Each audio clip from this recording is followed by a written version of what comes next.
الشيطان الرجيم بسم الله الرحمن الرحيم ولا تستوي الحسنة ولا السيئة ادفع بالتي هي أحسن فإذا الذي بينك وبينه عداوة كأنه ولي حميم صدق الله العظيم الحمد لله আল্লাহ পাকের অশেষ মেহেরবানি আমাদেরকে প্রতি মাসে আমাদের ইসলাহের জন্য আমাদের আত্মশুদ্ধির জন্য এই জায়গায় আল্লাহ পাক আমাদেরকে জমায়েত করেন। আমার শায়েখ হাকিমুন নফস আরিফ বিল্লাহ মুফতি মুশতাকুন নবী কাসিমি হাফিজাহুল্লাহের সোহবত পাওয়ার জন্য, তার সান্নিধ্যে কিছু সময় দেওয়ার জন্য আমি অধম সহ আমাদের সকলকে আল্লাহ পাক এই জায়গায় আজকে জমায়েত করেছেন, সেজন্য শুকর গুজার করছি। সকলেই পড়ছি আলহামদুলিল্লাহ। আসরের নামাজের সময় অত্যন্ত নিকটে, সেদিকে লক্ষ্য করি সংক্ষিপ্ত কিছু কথা আপনাদের মাঝে আমি বলার জন্য আয়াতে কারিমা তেলাওয়াত করেছি। আল্লাহ তাআলা এই আয়াতে কারিমায় বলেছেন ওয়ালা তাস্তাবিল হাসানাতু ওয়ালা সাইয়্যিআহ, মন্দ এবং ভালো কোনোদিন সমান সমান হবে না। এটা কার কথা? কোনোদিন মন্দ এবং ভালো সমান সমান হবে না। আল্লাহ তাআলা বলেছেন আমাদের নবীজিকে ইদফা বিল্লাতি হিয়া আহসান, নবীজি আপনি আপনার দাওয়াতের কাজে, নবুয়তের কাজে, রিসালাতের কাজে, দ্বীনের কাজে আপনি কাফির মুশরিকদের পক্ষ থেকে অত্যাচারিত হবেন, নির্যাতিত হবেন, নিষ্পেষিত হবেন, জুলুমের শিকার হবেন। আপনি কোনোদিন মন্দ আচরণ পেলে কাফেরদের সাথে, মুশরিকদের সাথে আপনি মন্দ আচরণ করবেন না, বরং ইদফা বিল্লাতি হিয়া আহসান, উত্তম আচরণের মাধ্যমে আপনি মন্দ আচরণের প্রতিবাদ করেন। এই আদেশ কে করেছেন? আল্লাহ তাআলা করেছেন। এই আদেশ যেমনভাবে নবীজিকে আল্লাহ পাক করেছেন, তেমনি ভাবে এই আদেশ সমস্ত উম্মতে মুসলিমার উপর আল্লাহ পাক আদেশ করেছেন যে তোমরা অত্যাচারিত হবে, নির্যাতিত হবে, জুলুমের শিকার হবে। এই জুলুমের শিকার হওয়ার পরে তোমরা জুলুম করবে না, অত্যাচার করবে না, নির্যাতন করবে না, বরং তোমরা উত্তম আচরণের মাধ্যমে এই মন্দ আচরণের প্রতিহত করবে। বলেন সুবহানাল্লাহ। তাহলে কি হবে? ফাইযাল্লাযী বাইনাকা ওয়া বাইনাহু আদাওয়া, তাহলে তোমার মাঝে আর তোমার শত্রুর মাঝে যে শত্রুতা রয়েছে, কাআন্নাহু ওয়ালিয়্যুন হামীম, এই শত্রুতাকে আল্লাহ তাআলা অন্তরঙ্গ বন্ধুত্বে স্থাপন করে দিবে। এই বিষয়কে বোঝানোর জন্য নবীজির একটু সিরাতের এক অংশ আপনাদের সামনে আমি উপস্থাপন করে, হয়তো আমাদের সময় হয়ে যাবে নামাজের। ইমাম ইবনু হাজার আল আসকালানি আল ইসাবা ফি মারিফাতিস সাহাবা এই কিতাবের মধ্যে উল্লেখ করেছেন নবীজি ৬ষ্ঠ হিজরিতে, হিজরতের ৬ষ্ঠ বছরে মনের মধ্যে একটা তামান্না জাগ্রত হয়েছিল, যদি পৃথিবীর ৮জন বাদশাহ মুসলিম হয়ে যেত তাহলে আমার নবুয়ত এবং রিসালাতের কার্যক্রম আল্লাহ পাক অনেক বেশি বেগবান করতেন, গতিশীল করতেন। এই ৮জন বাদশার মধ্যে ছিল রোমের বাদশাহ, পারস্যের বাদশাহ, বসরার বাদশাহ, ইয়ামামার বাদশাহ। এই বাদশাদের প্রতি নবীজি চিঠির মাধ্যমে দাওয়াতপত্র লিখেছেন। মিন মুহাম্মাদিন রাসূলিল্লাহ ইলা আজিমে ইয়ামামা সালামুন মান ইত্তাবাআল হুদা আসলিম তুসলাম। নবীজি লিখেছেন যে আমি হলাম প্রেরক মুহাম্মদুর রাসূলুল্লাহ, আর তুমি হচ্ছ প্রাপক। কে? আজিমে ইয়ামামা, ইয়ামামার বাদশাহ সুমামা ইবনু উসাল আল হানাফি। আমি তোমার কাছে কালেমার দাওয়াত দিচ্ছি, আসলেম তুসলাম, তুমি ইসলাম গ্রহণ করলে নিরাপত্তা পাবে, তোমার জনগণ নিরাপত্তা পাবে, তোমার জাতি নিরাপত্তা পাবে। এই কালেমার চিঠি যখন সুমামা ইবনু উসাল তার হাতে পেয়েছেন, সাথে সাথে আমার নবীজির চিঠি মোবারকের মধ্যে সে রাগান্বিত হয়ে ক্রোধান্বিত হয়ে থুতু নিক্ষেপ করেছে, এমনকি আমার নবীকে হত্যা করার জন্য হুমকি দিয়েছে।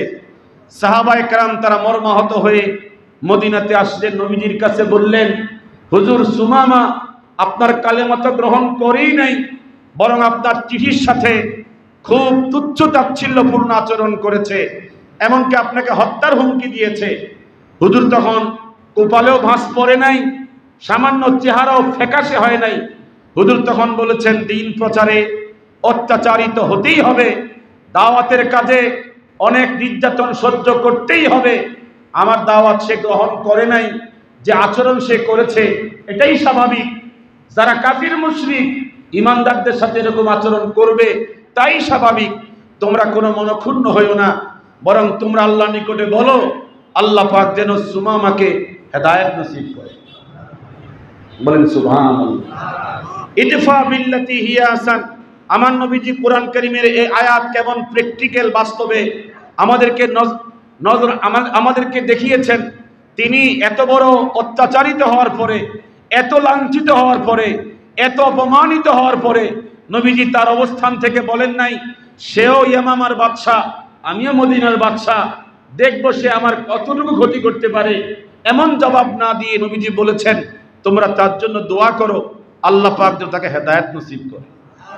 কয়েকদিনের পরেই এই সুমামা ইবনু উসাল আল হানাফি মদিনায় খোলা তরবারে নিয়ে মদিনায় প্রবেশ করেছে। আমার নবীজি তখন নবীজির মসজিদের পাশে নিরস্ত্র অবস্থায় দাঁড়ানো ছিল। ওমর ইবনুল খাত্তাব বলে, হুজুর, যেই সুমামা আপনার স্ত্রীর সাথে বেয়াদবি করেছে, তুচ্ছ তাচ্ছিল্য আচরণ করেছে, আপনাকে হত্যার জন্য হুমকি দিয়েছে, এই ইয়ামামার বাদশা সুমামা নিজের হাতে তরবারি নিয়ে মদিনায় ঢুকে পড়েছে, আপনি পারমিশন দেন, আমি ওমর তার গর্দান কি করে দেই, আলাদা করে দেই। হুজুর তখন বলছেন, হে ওমর, তার গর্দান তুমি আলাদা করতে হবে না, আল্লাহর শত্রুকে আল্লাহ পাক থামাবে। আল্লাহু ইয়াসিমুকা মিনান নাস। আল্লাহ তাআলা জিম্মাদার, তিনি আমাকে সমস্ত চক্রান্তকারীদের চক্রান্ত থেকে হেফাজত করবেন। তোমরা তার জন্য কোন রকম পেরেশানি হয়ো না, আমার দিকে আসতে দাও, আমার দিকে তাকে আসতে দাও। আমার নবীজির একটা বক্তব্য এভাবে আছে, নসিরতু বিররুবে মাসিরাতা শাহরিন। আমার কোন শত্রু আমার কোন ক্ষতি করার জন্য কল্পনা করলে 1 মাসের দূরত্ব অবস্থানকালীন অবস্থায় তার কলিজায় কম্পন শুরু হয়ে যায়, ঠিক কিনা? এজন্য নবীজির কোন শত্রু নবীজির সামান্য পরিমাণ ক্ষতি করতে পারে নাই, কারণ আল্লাহ তাআলা সরাসরি আমার নবীর জিন্দেগীর জিম্মাদার হয়েছেন, ঠিক কিনা? এই সুমামা নবীজির সামনে কাছাকাছি হয়েছে নবীজিকে হত্যা করার জন্য। সুমামার দিকে সাহাবায়ে কেরাম তাকায়া আছে। সুমামার হাত কাঁপতে কাঁপতে তরবারে জমিনে পড়ে গেছে। আমার নবীকে হত্যা করা দূরের কথা, সুমামা তার এই যে ঘোড়ার মধ্যে ছিল, ঘোড়া থেকে নিচে পড়ে গেছে। তার চাচা তখন তাকে বলে, এই সুমামা, তুই যে হিম্মত নিয়ে, শক্তি নিয়ে মদিনায় প্রবেশ করলি মুহাম্মদকে হত্যা করার জন্য, বলি সাল্লাল্লাহু, কিন্তু তোর তরবারি জমিনে পড়ে গেছে, কারণটা কি? তখন সুমামা বলেন, মুহাম্মদ মনে হয় আমাকে জাদু করেছে। জবান বলে খুলে কর নাউজুবিল্লাহ। হুজুর কি জাদু করেছে? হুজুরের মুজিজা এমন ছিল, যখন কোনো কাফিরের প্রতি নবীজি নজর করত, এক নজরেই কাফেরের সমস্ত ভিতরে সব শক্তি খর্ব হয়ে যেত, ঠিক কিনা? তখন সুমামা বলেন যে, আমি এই মুহূর্তে মুহাম্মদকে হত্যা করতে পারি নাই, তবে আজকে আমি তার কয়েকজন সাথীকে রাতের অন্ধকারে আমি গুপ্ত হত্যা করে এই দেশ ত্যাগ করে আমি ইয়ামামায় চলে যাব। তার জিদ, তার ক্ষোভ, তার রাগ সে বাস্তবায়ন করেছে। অন্ধকারে কয়েকজন সাহাবীকে হত্যা করে সে মদিনা ছেড়ে ইয়ামামায় চলে গেছে। হুজুর যখন রাত্রে শুনেছেন কয়েকজন সাহাবীকে সুমামা হত্যা করেছে, হুজুর তখন খুব মর্মাহত হলেন আর বললেন, এই সুমামার রক্ত আমি হালাল করে দিয়েছি, যেখানে পাবে তাকে হত্যা করা হবে। আর শোনো, আমার মদিনা এখনো কি হয় নাই, নিরাপদ হয় নাই। মদিনার সীমান্ত এরিয়ায় তোমরা কয়েকজন সাহসী যোদ্ধা পাহারাদার হিসাবে দায়িত্ব পালন করবে। এই দায়িত্ব বসিয়ে দেওয়ার পরে সুমামা ওদিকে তার দেশ থেকে সিদ্ধান্ত নিয়েছে, সে মক্কায় প্রবেশ করে বাইতুল্লাহ তওয়াফ করে এই পাপ মোচন করবে। এই সাহাবা একরাম যারা নিরপরাধ ছিল, ওদেরকে যে অতর্কিত হামলা করে হত্যা করেছে, এই পাপ মোচনের জন্য সে কি করবে? বাইতুল্লাহ তওয়াফের জন্য যাবে। এই সিদ্ধান্ত নিয়ে যখন সুমামা ইবনে উসাল রওনা দিয়েছে, সীমান্ত এরিয়া যখন পার হচ্ছিল, মদিনার পাশাপাশি এরিয়া, তখন যারা সাহাবা একরাম পাহারাদার ছিলেন, ওরা তাকে সন্দেহভাজন মনে করে গ্রেফতার করে ফেলছে। আল্লাহ তাআলা, দুনিয়ার মানুষ প্ল্যান করে পরিকল্পনা করে, কিন্তু আল্লাহ তাআলা হচ্ছেন মহাপরিকল্পনাকারী। কি বলেন, ঠিক কিনা? এদেশে আমরা দেখেছি 41 পর্যন্ত ক্ষমতায় টিকে থাকার জন্য কত প্ল্যান, কত পরিকল্পনা তারা এঁকেছিল, কিন্তু আল্লাহ তাআলার প্ল্যান ছিল, পরিকল্পনা ছিল 41-এর পূর্বেই, কত 5ই আগস্টেই এই ক্ষমতার কি হবে? অবসান হবে। এজন্য দুনিয়ার মানুষ যা কল্পনা করে নাই, মানুষ মনে করেছিল ক্ষমতা ছেড়ে দিবে। আমরা কখনো কল্পনাও করি নাই উনি দেশ ছেড়ে চলে যাবে। কি বলেন? কল্পনা করছি আমরা? এটা কারো চিন্তাই ছিল না। উনি দেশ ছেড়ে এভাবে দেশের সমস্ত নেতাকর্মী সব মাঠে রেখে দিয়ে এভাবে পালায়া যাবে, এরকম প্ল্যান আমাদের মাথায় ছিল না। এজন্য আল্লাহু খায়রুল মাকিরিন, তারা প্ল্যান করে, পরিকল্পনা করে, তার চক্রান্তের কি করে? চক তৈরি করে। আর আল্লাহ পাক সমস্ত চক্রান্তের জবাব প্রদানকারী, তিনি সবচেয়ে মহাপরিকল্পনাকারী। কথা বলে ঠিক কি না? আপনারা দেখেছেন রাসূলুল্লাহ সাল্লাল্লাহু আলাইহি ওয়াসাল্লাম যখন এই সুমামাকে দেখলেন, সাহাবায়ে কেরাম তাকে নবীজির মসজিদের মধ্যে খুঁটিতে বেঁধে রেখেছে। কোথায় বাঁধছে? খুঁটিতে বেঁধে রেখেছে। হুজুর তখন তাকে দেখা মাত্রই বললেন, সুমামা, তোমাকে এই জায়গায় কে বেঁধে রেখেছে? তখন ইয়ামামার বাদশাহ জবাব দেয়, আপনার সাথীরা আমাকে সীমান্ত এরিয়া থেকে বেঁধে এই জায়গায় রেখে দিয়েছে। হুজুর তখন বললেন, সুমামা, তুমি তো ইয়ামামার বাদশাহ, তোমার সাথে ভালো আচরণ করার জন্য আল্লাহ তাআলা আমাকে কোরআনে আদেশ করেছেন, ওয়ায়ুতিমুনা আত-তুআমা আলা হুব্বিহি মিসকিনা ওয়া ইয়াতীমা ওয়া আসীরা।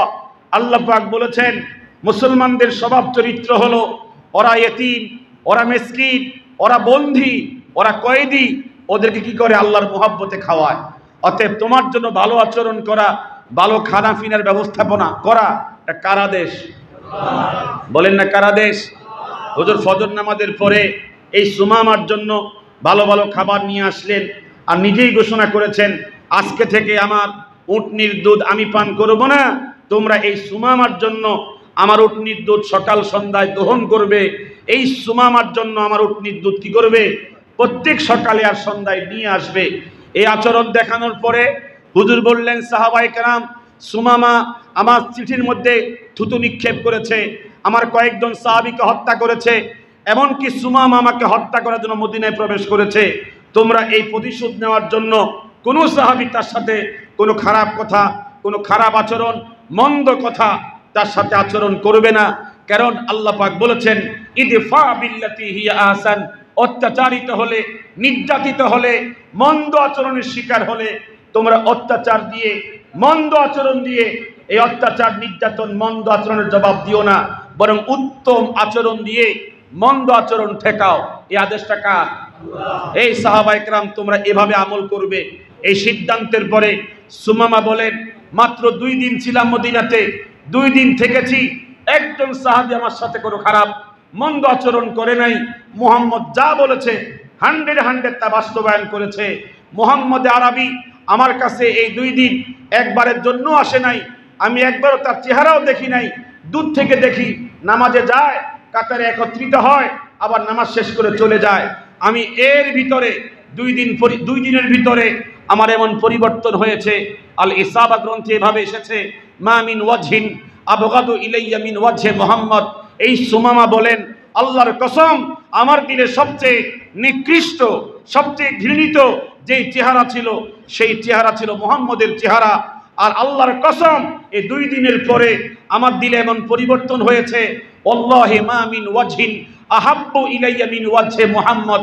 আল্লাহর কসম, এই মুহাম্মদের আচরণ, তার সাহাবায়ে কেরামদের আচরণ আমার দিলে এমন পরিবর্তন সাধিত হয়েছে, আল্লাহর কসম করে বলি, এই মুহাম্মদের চেহারাই আমার দিলে সবচেয়ে প্রিয় হয়ে গেছে। এই ইয়ামামার বাদশা বলেন, ওয়াল্লাহি মা মিন মাদিনাতিন আবগাদু ইলাইয়া মিন মাদিনাতি মুহাম্মদ, আল্লাহর কসম মুহাম্মদের মদিনাই আমার দিলে সন্ত্রাসের মদিনা ছিল। আর মুহাম্মদের আচরণ, তার ব্যবহার, তার সাথীদের ব্যবহার আমাকে এমন পরিবর্তিত করেছে। ওয়াল্লাহি মা মিন মাদিনাতিন আহাব্বু ইলাইয়া মিন মাদিনাতি মুহাম্মদ, মুহাম্মদের মদিনাই আমার দিলে সবচেয়ে প্রিয় মদিনা হয়ে গেছে। এই সুমামা আরো বলেছেন, ওয়াল্লাহি মা মিন দীনিন আবগাদু ইলাইয়া মিন দীন মুহাম্মদ, মুহাম্মদের ধর্মই আমার দিলে সবচেয়ে নিকৃষ্ট ছিল। এই 2 দিন থেকে মুহাম্মদের আজান, মুহাম্মদের ইকামত, মুহাম্মদের ধর্মের তেলাওয়াত, রুকু সেজদা, সাহাবায়ে কেরামদের নামাজের দৃশ্য আমার দিলে এমন পরিবর্তিত হয়েছে। ওয়াল্লাহি মা মিন দীনিন আহাব্বু ইলাইয়া মিন দীন মুহাম্মদ, মুহাম্মদের দ্বীনই আমার দিলে সবচেয়ে প্রিয় হয়ে গেছে। 2 দিন পরে আমার সামনে মুহাম্মদ আরবি আমাদের নবীজি আসলেন। এসে নবীজি তাকে বললেন, আপনি আমার কয়েকজন সাথীকে হত্যা করেছেন, এর জন্য আমি আপনাকে আমি কি আচরণ করলে আপনি সন্তুষ্ট হন? তখন এই সুমামা জবাব দেয়, আপনি আমাকে কেসাসের মাধ্যমে, হত্যার মাধ্যমে হত্যা করে এর কেসাস আদায় করতে পারেন, অথবা আপনি যেই পরিমাণ মুক্তিপণ দাবি করবেন আমি সেই পরিমাণ মুক্তিপণ আপনাকে দিয়ে এই কয়েকজন সাহাবীর কি করব? দিয়ত আদায় করব। হুজুর তখন বললেন, আমি আপনাকে কেসাসের মাধ্যমেও আমি বদলা নেব না, আপনার মুক্তিপণের জন্য কোনো কি করব না, কোনো মুক্তিপণ দাবি করব না, বরং আমি সিদ্ধান্ত নিয়েছি আপনাকে বেকসুর খালাস করে দিব। আপনার জীবনে একজন শত্রুকে মাফ করেছেন, ক্ষমা করেছেন, এরকম ইতিহাস কতজনের আছে? আমার নবীজির এত বড় শত্রু যে আমার নবীজির হত্যার জন্য মদিনায় প্রবেশ করছে, সাহাবায়ে কেরামদেরকে নির্মমভাবে গুপ্ত হত্যা করেছে। আমার নবীজি এত বড় শত্রুকে বলছেন, আমি কেসাসও নিব না, দিয়তও নিব না, আপনাকে বেকসুর ক্ষমা করে দিব। এই বক্তব্য দেওয়ার পরে সুমামা সহ্য করতে পারলো না, চোখ থেকে পানি টপ টপ করে পড়ছে, আর বলছে, মুহাম্মদ, তোমার হাতে তামাম পৃথিবীর সমস্ত বাদশা 1 দিন 2 দিন থাকলেই চেঞ্জ হয়ে যাবে। কথা কোনটা? চেঞ্জ হয়ে যাবে। তোমার কেমন আদর্শ আল্লাহ পাক তোমাকে দিয়েছে, আমি তোমার 2 দিনের ভিতরে তোমাকে একটা কথা শোনাই। আল্লাহে ইয়া মুহাম্মদ মা মিন ওয়াজহিন আবগাদু ইলাইয়া মিন ওয়াজহিকা, আল্লাহর কসম হে মুহাম্মদ, তোমার চেহারাই আমার অন্তরে সবচেয়ে নিকৃষ্ট ছিল, আর আল্লাহর কসম আজকে থেকে তোমার চেহারাই আমার অন্তরে সবচেয়ে প্রিয় হয়ে গেছে।